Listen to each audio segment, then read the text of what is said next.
same forces that are trying to pass these bills across the country, but here in Texas, to, yes, suppress, to stop, to undermine the vote. The same folk that block you from having living wages are the same folk that wouldn't fix your utilities problem. In this time, when our voting rights are under attack and economic justice is being denied, we're launching a season of nonviolent moral direct action to demand 4 things by August the 6th, the 56th anniversary of the signing of the Voting Rights Act. Number 1. end the filibuster. Number 2. Pass all provisions of the For the People Act. Fully restore the 1965 Voting Rights Act. And number 4, raise the federal minimum wage to $15. Pass the For the People Act. That is the last best hope for voting rights, not just in Texas, but Georgia and Florida and about a dozen other states. Pass the John Lewis Voting Rights Bill and the For the People Act. Let our people vote. The Latinx community is the rising electorate in Texas, and our representatives are threatened by these shifting demographics. Our pathway to citizenship, to a living wage, depend on our access to the ballot. This is not just a black issue. That's right. This is a moral, constitutional, and economic democracy issue. I think in Texas that it is time for a Selma-like. I think we ought to march from Georgetown to Austin. And we ought to come to Austin, but we ain't coming to Austin just for Austin. We come to Austin to save the Washington, D.C. Which side are you on? And don't tell us you can't do all of this. You must do all of this for the soul and the heart of this democracy. Your article, it really raises the alarm. You say that what happens over voting rights could be a turning point in the U.S., in U.S. democracy. House Democrats just passed this H.R. 1, as I mentioned, but there's a looming fight. Are they willing to pull out all the stops to expand voting rights instead of having it restricted in state houses across the country? So far, the answer is most Democrats are, but maybe not enough. We just don't know if Joe Manchin or Kirsten Sinema will be willing to curtail or end the filibuster to allow the Senate to pass legislation establishing a nationwide floor of voting rights, even in the teeth of this effort by Republicans across the country, which has probably done the most widespread and sustained effort to roll back the right to the vote since the Jim Crow era in the South, since before the Voting Rights Act. And, you know, what's really striking is that this is proceeding, many of the states in which this is proceeding most aggressively, whether it's Georgia or Arizona or Texas or Florida, are states where a majority of everybody who's aged into the electorate since 2016, a majority of the kids who've turned 18 since 2016 are kids of color. And so I think what you're seeing is Republicans trying to stack sandbags against that rising demographic tide in these states. And the question is whether Democrats will take what may be their last chance between now and 2022 to establish a nationwide floor of voting rights that stops this towering wave of voter suppression. So, Professor West, listen, we've discussed these issues before, but not, you know, this is happening now, right? And this is frightening. These bills are just beyond outrageous. The one that passed in Georgia, in the Georgia House this week, limits early voting on weekends, requires more identification for absentee voting, restricts drop boxes. This is going to disproportionately affect Black Americans. Are we entering a new Jim Crow era? Well, you know, I want to thank Brother Ron for his contributions on this, and happy birthday to you, though, brother. I know you turned 50-something on Monday, and you share a birthday with the great Harry Belafonte, who was born in Jim Crow. His elegance, his nobility ought to teach us something, namely that the backlash is real. There's no doubt about that. You talk about the big lie in terms of the election. The bigger lie is white supremacy, my brother, the various ways in which white supremacy develops, reshapes, refashions itself, to not just engage in voter suppression of Black voters, but to not allow us to have a vision so we could have a multiracial solidarity to change this nation in the name of poor and working people, disproportionately Black, brown, and indigenous. But it cuts across the board, my brother.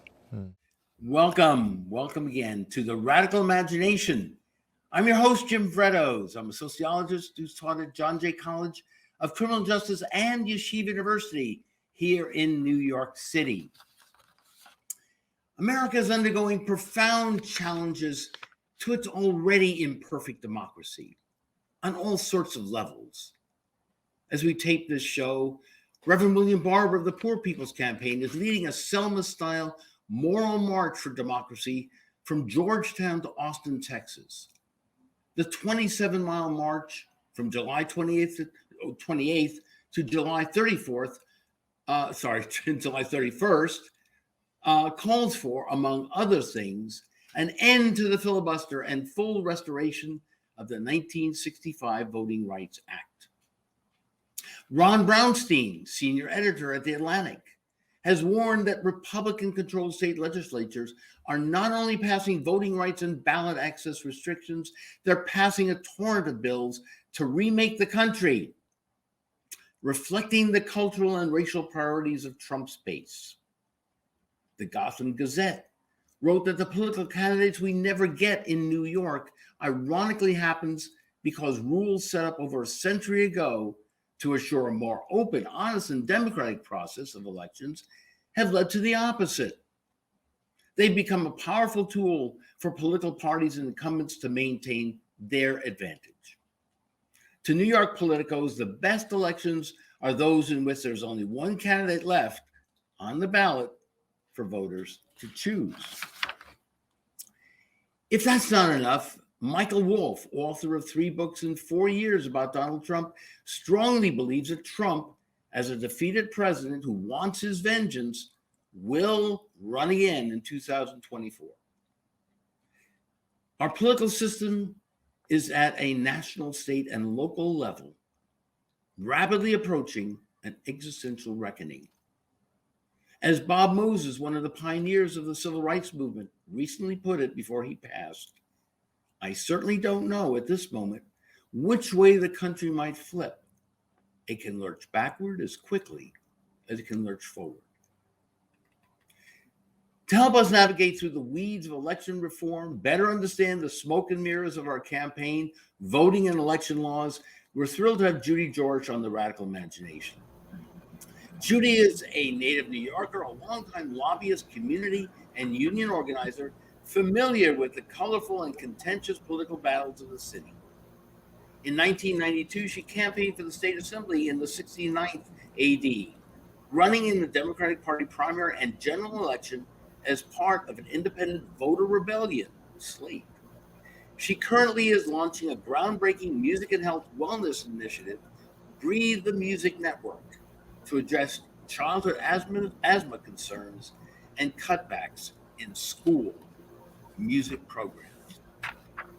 Judy, it is great to have you on the show. We've been talking about doing this show for a long time. I know you've been literally involved in debate and discussion and dialogue for several decades, right? On what constitutes fair elections, campaign reforms, etc. Why don't we start with perhaps the quote that you had that we were talking about from AOC before we began the show. And what does that mean to you in terms of organizing and voter registration, the importance of these upcoming elections in 2022? Well, what we were addressing was the dangers of the statewide voter suppression bills. And what she was warning us about is that the voter legislation federally has got to be passed quickly, because we're not going to be able to just out-organize in the community on a state-by-state level to address the voter suppression bills that have been introduced and passed throughout the country. What she's saying is that we have to aggressively work to pass the voter package in Washington, or we're really going to be in big danger in 22, that they're setting the stage to really have a coup in the elections at a state level. And so there's just a window of opportunity. You know, historically, we've been able to just get out the vote to overcome a lot of recent voter suppression laws. So she's warning about the national picture. Right. You and I have also been talking about is the belief, even in New York, among New Yorkers, that New York is a very democratic and open state. And the fact is, as you pointed out, for 2 centuries, for generations, Tammany Hall has really ruled the day. There's the famous expression that New York is run by 3 men in a room.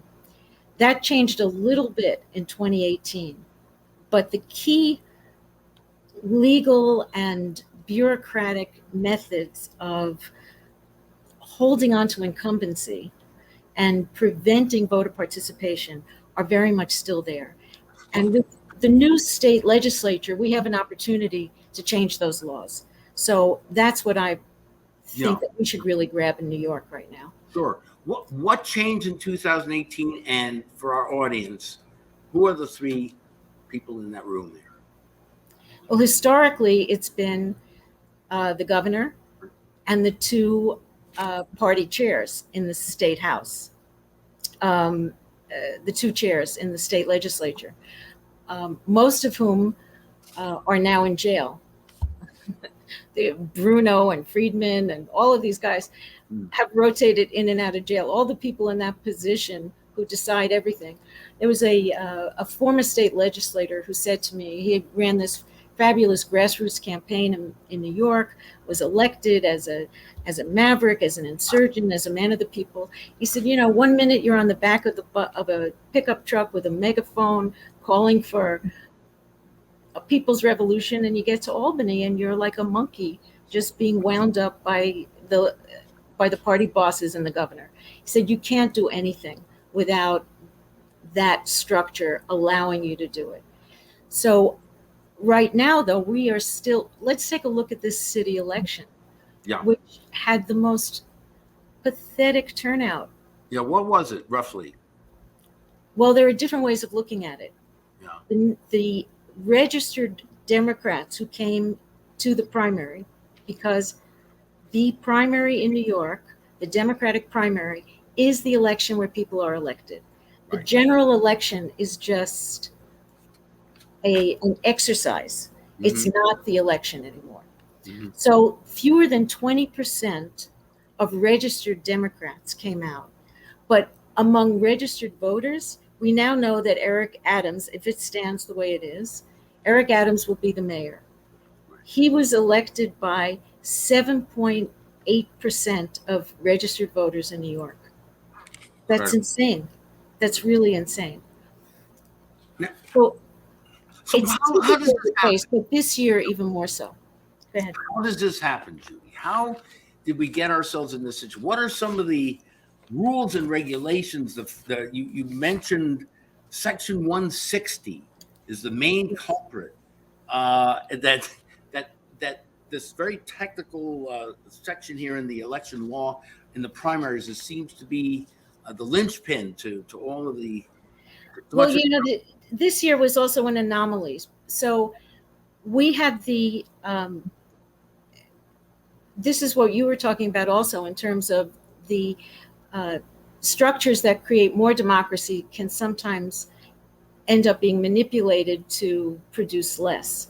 So term limits was something that the people got through referendum in New York. The party bosses were fighting tooth and nail to prevent term limits. And they even got it on the ballot a second time in the 90s after it had been voted on by the people in the 80s to try to defeat it, and it won again. The irony is 2021 was a year when all the municipal offices were up by term limits. But this year we had a situation where there were now 300 candidates. So Cuomo unilaterally last year forced what were some good election reforms, right. But he also moved the election up by 4 months from its usual September date to June. So you have a situation. I just interrupt for 1 second there because yes. I think the 3 men in the room acted in such a way so that we missed about a minute or so of your answer. So if you can go back, we sort of Sure. go back to the start of your answer. Thank you. Well, the three men in the room typically have been the governor and the two party bosses in the state legislature. Right, we got that. One of the tenets of fair elections, there are a number of them, referendum, recall, universal voter rights, term limits. That was one of my platforms in 1992, calling for term limits. And we succeeded in getting that on the ballot as a referendum. And it was a huge victory. In the city, but not the state. Only in the city. Yes, because right. the state constitution does not allow for referendum. So every state constitution has different terms. New York does have, through the efforts of election advocates, fair election advocates, a referendum clause so that people in New York City, the state constitution does not have referendum, but the Like New York City California. Charter does allow for California referendum. does have that, right? Yes. So we see California does has it. and it's a way of bypassing the legislative process. Is that what a referendum? Well, you can call it bypassing, or you can say I would describe it differently. I would say it's another way of passing laws. You can have your representatives in the legislature do their job of creating laws, and then you can have a more direct democracy option for people who want to get particular kinds of initiatives passed, so that people also directly can have a direct democracy way of doing that. And referendum and also recall elected official were the two slogans of the progressive era of the 1920s. So the New York City Charter does allow for referendum, not recall, but the New York State Constitution does not. Either one does not have Right. Okay, so got that clear. Right. All right. So we got that on the ballot in New York, 2021, term limits, everybody's term limited out, and you have every city office up for grabs. So everybody's running because ordinarily, going back to that section 160, you can't get in, you can't run. It's an incumbency scam. So that's why we had so many candidates running in 2021, because many of the other candidates' terms were over at that time. We're coming. Yes. Right. Okay. Typically, in New York, the only way a seat opens up are three ways. The elected official dies, they go to jail, or they move on to a higher office. Or they die in jail. Or they die in jail, or they die in office. I mean, in the case of poor Ted Weiss, who was a great candidate, a great elected official from the Upper West Side, he moved up and he also passed away. So sadly, he was a great Democrat, a wonderful representative of the Upper West Side. So, in fact, I rarely agree with Newt Gingrich, but years ago he said, there's more turnover in the Soviet Politburo than there are in American state legislators. You get that seat and it's a life term. So term limits was a great victory. Now, what they are constantly thinking about, how do we mitigate these democracy victories so that they don't affect us too much? So what Cuomo did this year was to move the primary, which is the election, up from September to June, so that there's less time for people to learn and understand what's going on. Fewer people will participate. Now, the reason given for why it was moved up was to give candidates who win the primary more time to fundraise before the general election, which is preposterous. It's a preposterous, and to give our incompetent Board of Elections enough time to draw up the ballots, because it takes them so long to figure out how to make a ballot. So those were the two reasons that we undermined democracy. And imagine this year, June, we were just coming out of this pandemic. nobody could think about anything. Everyone I spoke to said, I'm not thinking about this election. I have no idea who the candidates are. I have to figure out whether my kids are going to camp or going to school. I have to figure out if I have a job, if I don't have a job. I'm completely spaced out and can't think about this election. So that's what we went into this primary with. There were 300 candidates on the ballot. To the extent that anybody could think about anything, there were probably 2 races, the mayoral and maybe the DA, maybe not, which wasn't even ranked voting. Then you put on top of that ranked voting, which nobody could really figure out.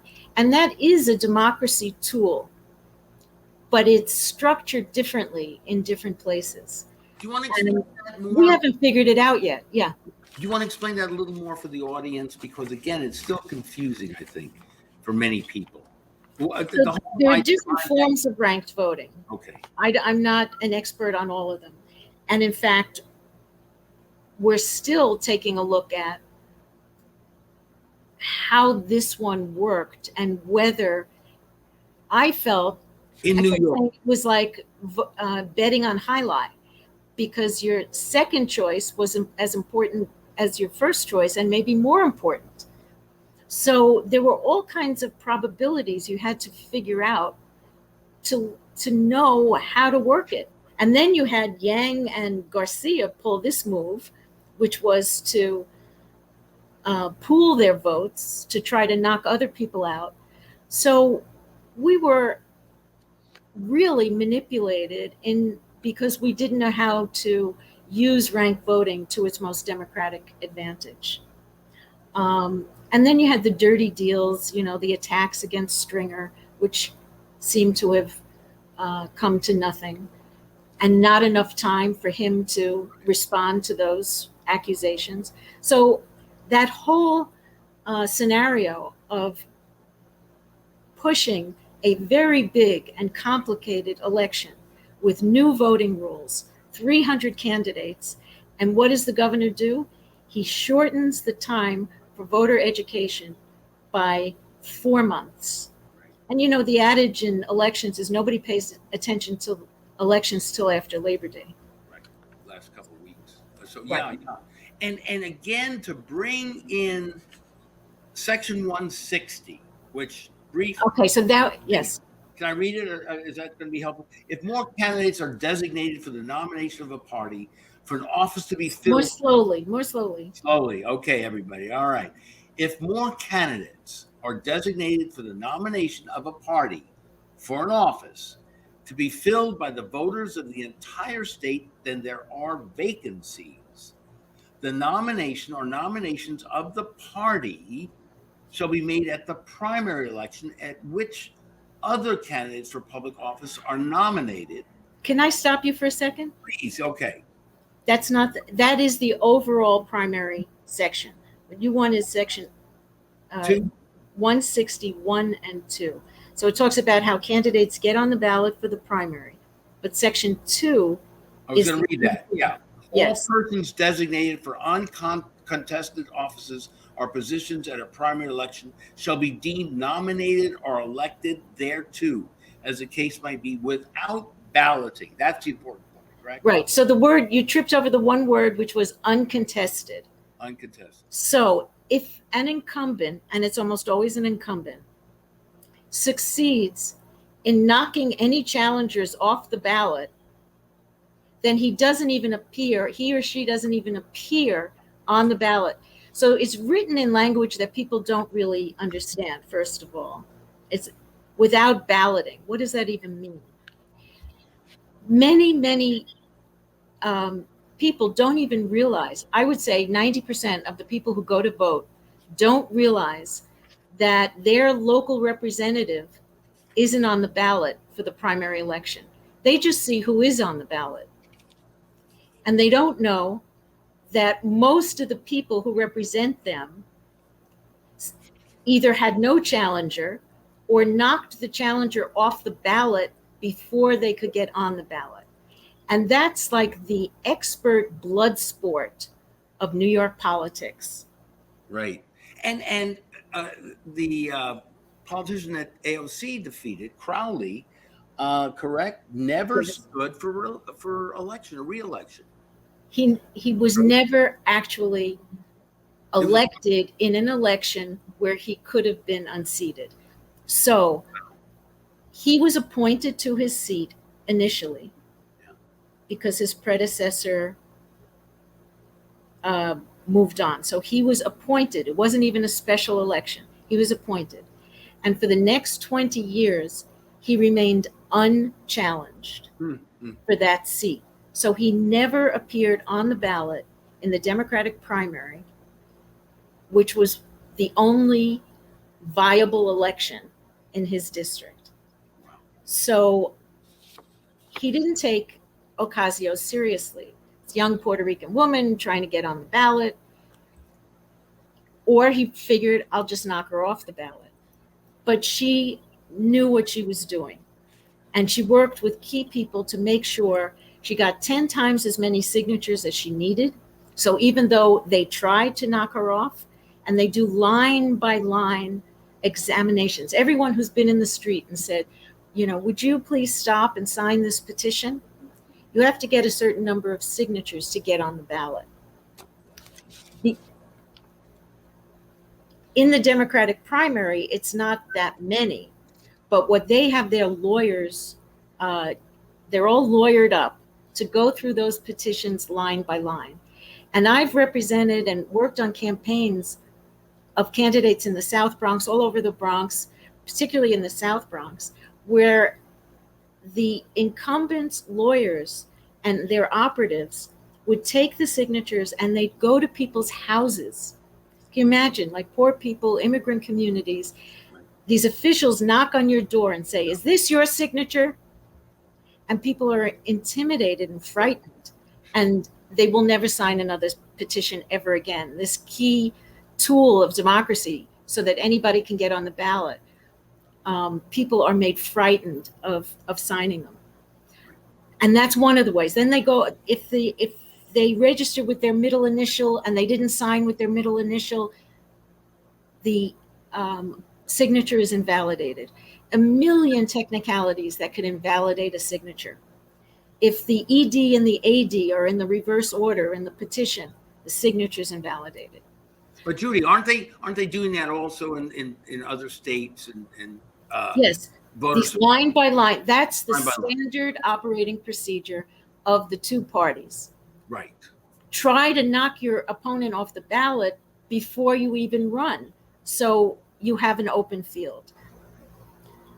But the added barrier in New York State, and there are only 5 states in the country where this is true, that if you succeed in knocking everybody off, you don't even have to run. You're deemed, as that section says, to have won the election because there's nobody running against you. And sometimes when I talk to people about that, they sort of shrug. You, however, came up with the key issue. You said, well, that means, one, that you can't write in anybody else. It also means that you're not aware that your representative is running unopposed year after year after year. Maybe you could get somebody to run. Maybe you'll run against them. And 3, you also have a right to abstain from voting for somebody. So many times they'll look at the total turnout in a district and they'll say, wow, the governor or the congressperson got 300,000 votes, but this legislator only got 100,000 votes. Even though that person ran unopposed, that means nobody wanted to vote for them. They didn't have active support. 2/3 of their district, even though they won, abstained from even voting for them. Those are facts that you have a right to know about your elected officials. And we have a right to write people in. But that's denied to us if they don't even appear on the ballot. So they're appointed, they're anointed, they're not elected. I got it. So any possible progressive or insurgency doesn't have much of a chance. AOC was certainly an anomaly, wasn't she? She was, but she started a revolution there. And that year also, there were women running all over the country. And new kinds of candidates, minority candidates. Actually, a lot of military started running to it, and it's a democratic tool, so it's not just leftists or progressives or people of color. People across the spectrum use the tools of democracy. It's about winning hearts and minds. So what we're advocating for isn't something that's a lock for a certain ideology. It's a tool for democracy. So it should be supported by everybody on all parts of the democratic spectrum, because it opens up more direct democracy for people of every persuasion. And Ocasio was incredibly skillful as an organizer, because she not only really understood the rules and overcame all their little tricks, their technical tricks for knocking people off. And he definitely underestimated her and figured, I'm going to knock this, they saw her not as someone who won the Intel Science Scholarship, who majored in international affairs, who understood political economy, who had worked for Bernie's campaign. They said, she's a bartender from the Bronx. She can't win. So their kind of racist, classist attitudes to her hoist them on their own petard. And she won. But she also beat them once they did know what they were up against, because her support was so great. But another reason is that the turnout is so low.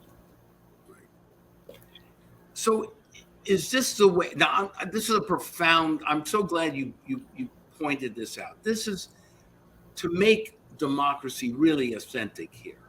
This is not any particular political ideology or ideological axe to grind, right? This is a democracy mechanism for everybody. Let the chips fall where they may. Let's have fair elections. Let's get people more and more involved. I remember my mentor, Richard Cloward, saying the same thing years ago. The only real cure for democracy is to have more democracy. Exactly. That's what you're saying. Exactly. As well. So for years, let me say something about this. For years, I headed up the grassroots lobbying efforts of a fair elections and democracy lobby called the Rainbow Lobby from 1987 to the mid-90s. Right. And we drafted democracy legislation, the ballot access bill, to make it more open to new parties and independent candidates, universal voter registration, same-day voter registration. When Minnesota instituted same-day voter registration, they had a surge of voting of young people who came that day to register to vote. Frankly, if you're a citizen, you shouldn't even have to register to vote. In Europe, you're automatically registered for the most part, in most countries.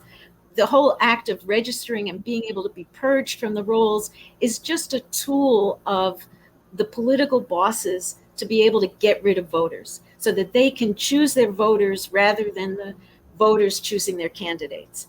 And that's a constant battle. This is not something that you settle once and for all.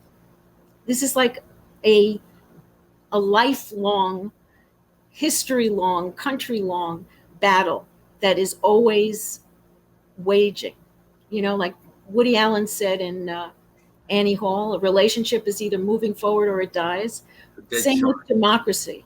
It's like a dead shark, I think. It's the dead shark, right. Yeah.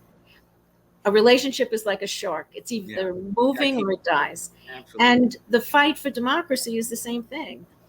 You're either vigilant, as our founding fathers understood, or it dies.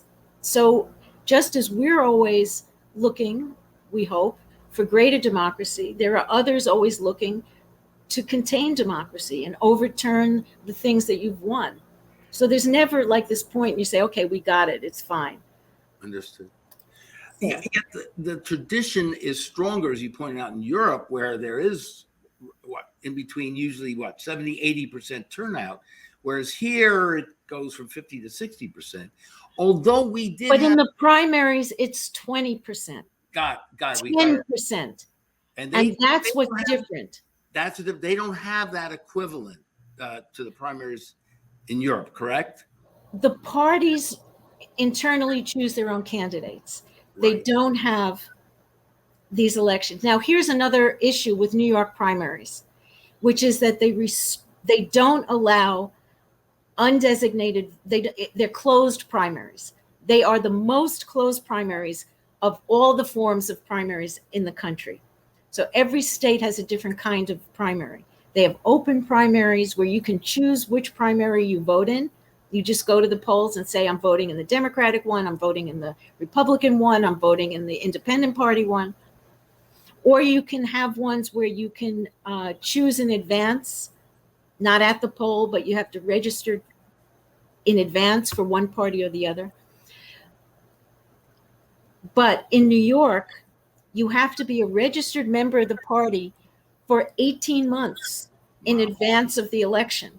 You can't change you would have had to change your party registration in October of last year, of the year before last, to vote in this primary. And independents or members of other parties cannot vote in the election. There are 1 million registered voters who did not designate a party, either because they didn't want to, they didn't know they should, for all kinds of reasons. They were barred from participating in the Democratic or Republican primaries. But our tax dollars pay for those primaries. Let's talk about taxation without representation. It's publicly paid. In Europe, those are privately run primaries. And it's also proportional representation. It's a different system. Right. I was going to go ahead. So go ahead. So here, and then because of the surgically designed districts, the parties have colluded in controlling different districts. They've drawn the line so that one party pretty much controls every district throughout the state. Upstate, there are many more Republican districts. New York City, it's almost all Democratic. So the election, in fact, is decided because if your only challenger is going to be in the primary and the Republican challenger in the general election has no chance of winning, then the primary is the election. And if you prevent people from getting on the ballot, if you don't allow independents to run, if you suppress information about when the primary is, where it is, how you vote, you end up with an 8 to 10% turnout. And incumbents are what, 80, 90% likely to win. Well, here's what was interesting. In 2018, I wanted to know how many incumbents were running unopposed. Now, 2018 was the year that Ocasio and all these other insurgent candidates were getting on the ballot across the state. That's when the Democrats took control of the state legislature. That's when you had all these new people campaigning on new tickets. And even with all the newcomers who got rid of the blue dog Democrats in the state house, took control of the Senate, 85% of New York candidates ran unopposed and did not even appear on the ballot in 2018. So I went to my poll here on 82nd Street and West End Avenue on election day, primary day, to say, well, let's see what's going on here. And there was a hand-printed sign, people hanging outside the door saying, what is this? And there was just a little handwritten sign that said, no election today, no contested races. Wow. Call 311 for information. And you were going to vote, and this is what you saw. Wow. That's what we saw. The game's over. It's been postponed or rained. And who was running? Jerry Nadler, Gillibrand. Every state office and federal office was on the ballot theoretically, but they didn't even appear. One of the voters who was waiting with me, and we all took a picture of the 8 of us outside saying we couldn't vote. He said, I'm going to talk to my daughter. She works for Gillibrand. This is an outrage. I said, Gillibrand's supposed to be on the ballot. She ran unopposed. She's one of the culprits of this. Why aren't people screaming about this? Right. How do you explain the fact, right, that the 2020 national election, we had close to 67% turnout? in the general election. The general election, right? Again, that we got to make that distinction, correct? Again, in the primary, right, we had Bernie versus, it was a very intense primary, and there was greater turnout. However, 1 million independent voters weren't allowed to vote. Those were Bernie supporters. They weren't allowed to vote in the primary. Moreover, you'll also remember that the New York City Board of Elections admitted that they illegally or wrongfully purged 100,000 voters. They admitted to 100,000 voters in Brooklyn who were purged from the rolls. My friend's mother, who was 92, who had never missed an election in her life, went to the polls and they said, sorry, you're not registered. They had purged her. Now, how come that election with hundreds of thousands, because that was just the district they admitted to, the Board of Elections admitted to, why was that election allowed to stand? If that many voters were unlawfully, illegally, erroneously, accidentally denied their vote, why did we just say, oops, okay, next time? Profound. I mean, and Barbara is down there in Texas dealing with the same thing, but it's in Brooklyn. It's all over, as you point out. It's the party bosses that control. Tammany Hall is alive and well. And the problem is that people don't pay attention to the weeds. They bore you to death with how they control it. Mm-hmm. I mean, who wants to read section 162, 6-160.2 to realize that your entire franchise has been stolen from you?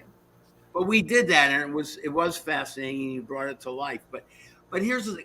So you're still advocating the electoral process. Is there still a belief in the two-party system, or is there a desperate need to have other parties get involved, third parties? I know I've had Nick Brana on the show with his People's Party that he has initiated, broke off from Bernie. So where do you stand on that, Judy?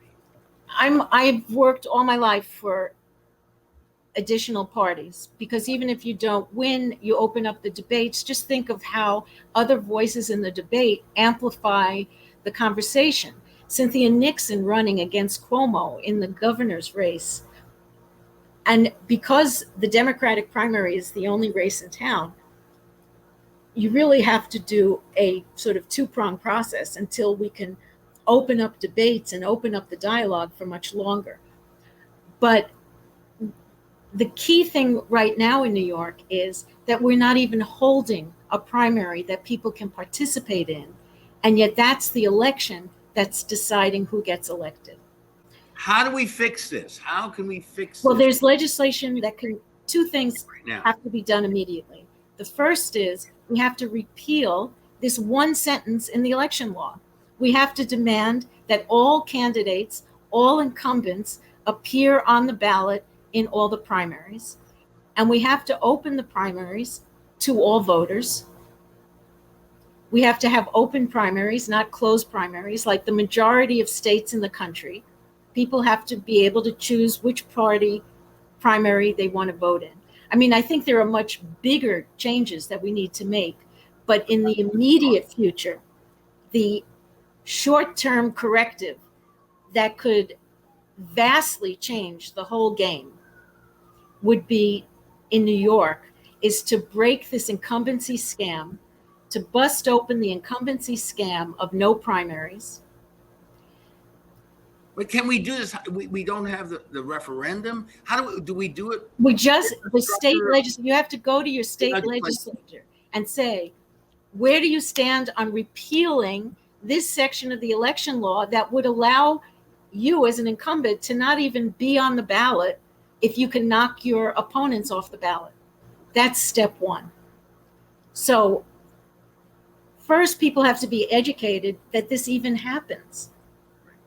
So with all the stuff that we've been talking about, universal voter rights, opening up the ballot to new parties, it doesn't matter if you open up the ballot to new parties if you're not holding a primary for the office to begin with. It doesn't matter if you allow independents to vote in the primary if you don't have a primary. 85 to 95% of the time, the incumbent doesn't stand for election in the primary. That has to stop. Central. Glad you emphasized that again. It's the primary. Because with third parties, it will take time for them to build. But along with that, you have to open up the debate so people know who these people are. Do you have any idea? We have third parties in New York. Do you have any idea who they are or what they're running on? Well, the Libertarian, right? Is there? They lost. Okay, here's another New York state law. Go ahead. There are parties that can get on the ballot, and there are parties that have permanent lines on the ballot. Uh-huh. And this, again, is a history of how people win the right to have a party on the ballot, and then the state party bosses go back and change the rules a little, raise the threshold so they lose the line. So, for example, the Libertarian Party, the Independence Party, the Liberal Party, the American Labor Party, they needed a certain number of signatures to get on the ballot. And if they met them, then they had a line on the ballot every year. And then they could run a slate so that you could go to that party and be on the ballot. With a law, this is getting in the weeds again, but you'll hear politicians talk all the time about who's going to get the Wilson Pakula.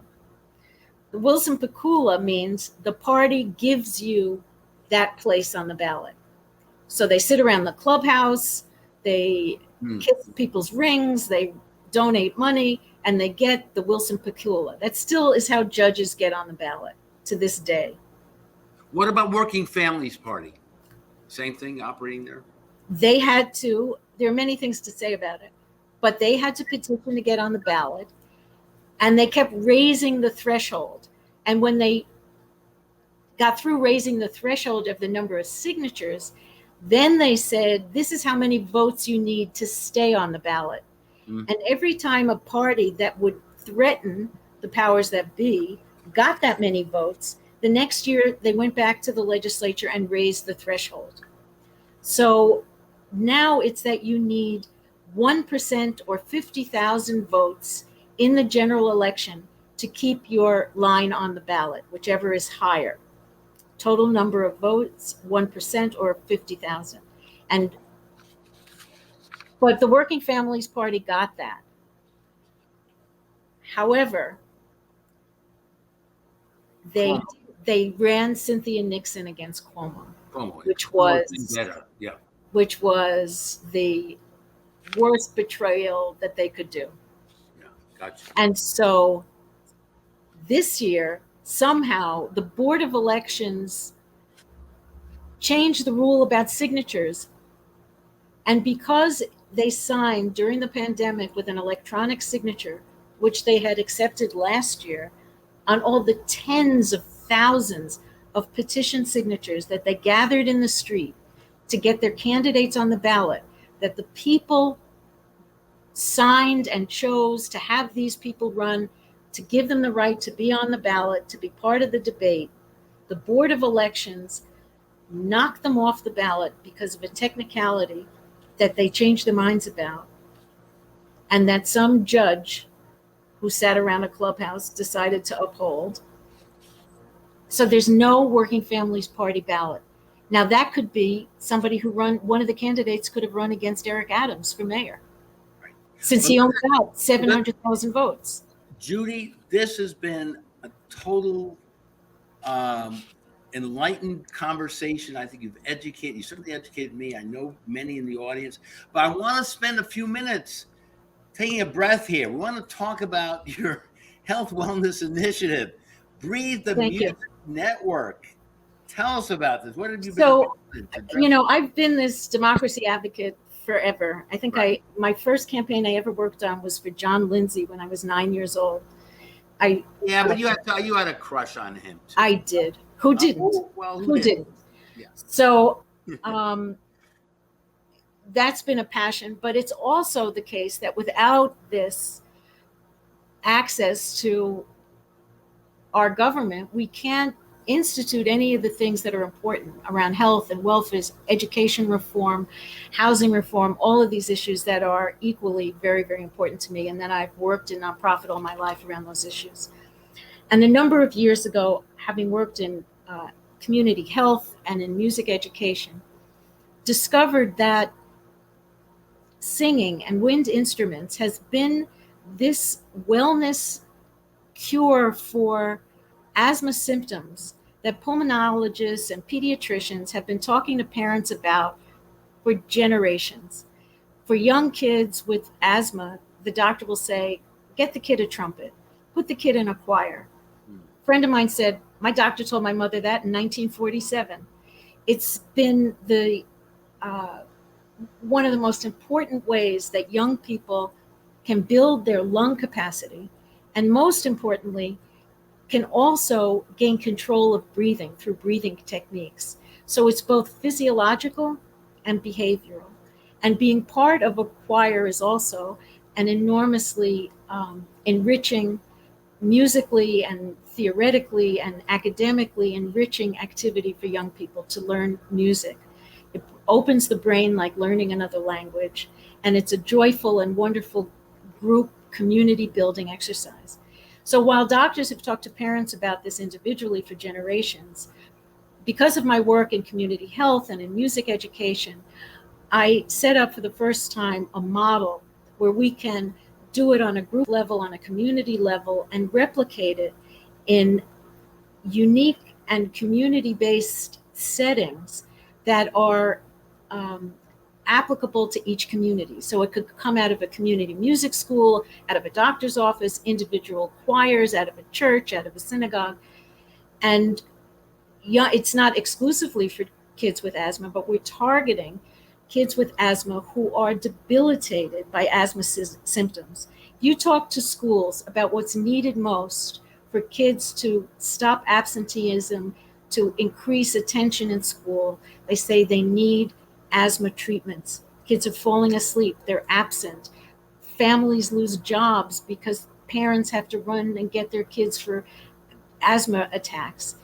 They're being treated in emergency rooms at enormous costs to society, when with these breathing and lung expanding activities of singing or wind instruments could increase the capacity and lower their symptoms to prevent attacks, so that young people are in control of their breath instead of their breath taking over and they have an attack and are debilitated and in the emergency room. So Breathe the Music is a model program with a couple of pilots that we're launching for kids to be part of a choir, to sing, to track how their symptoms are going. It is completely a music education program, but with wellness benefits. It's not a medical program. It's a music program. But they will get better by being part of it. Would you come on again and we'll have a little bit of a concert? We'll talk more about it when this is all. In fact, I'll just say that the National Opera of England and the National Health Service have launched a national program to help COVID sufferers with long-term symptoms recover their respiratory capacity through being part of singing exercises. And that's launched a number of months ago, and it's been a tremendous success. And this is a model, and a very much the same model as what they're launching nationally in England. Great. Listen, Judy, it has been a pleasure. To talk with you about these important issues, and we'll see you again very, very soon, hopefully on the Radical Imagination. Take care. God bless, and keep up the good work. Stay strong. Well, also get your legislator to repeal that provision of the election law. That's right. Your legislator first, and then pray to God too. All right, if you're so inclined. All right. Take care. Take care, Judy, and thank you so very, very much. Thanks, Jim, for wanting to do this. It's great. I want to very much, and you really educated me, and I know much of our audience, and it's very needed. A lot of people. we don't hear what you've been talking about. So thank you. Well, this is a main cover-up. I got it. Not holding the election at all. That's And- the and biggest voter suppression there is. And our time suppression is right. We got to go. Bye. Thank you again. And thank you all for watching us on the Radical Imagination. See you next week again. This is Jim Vrettos.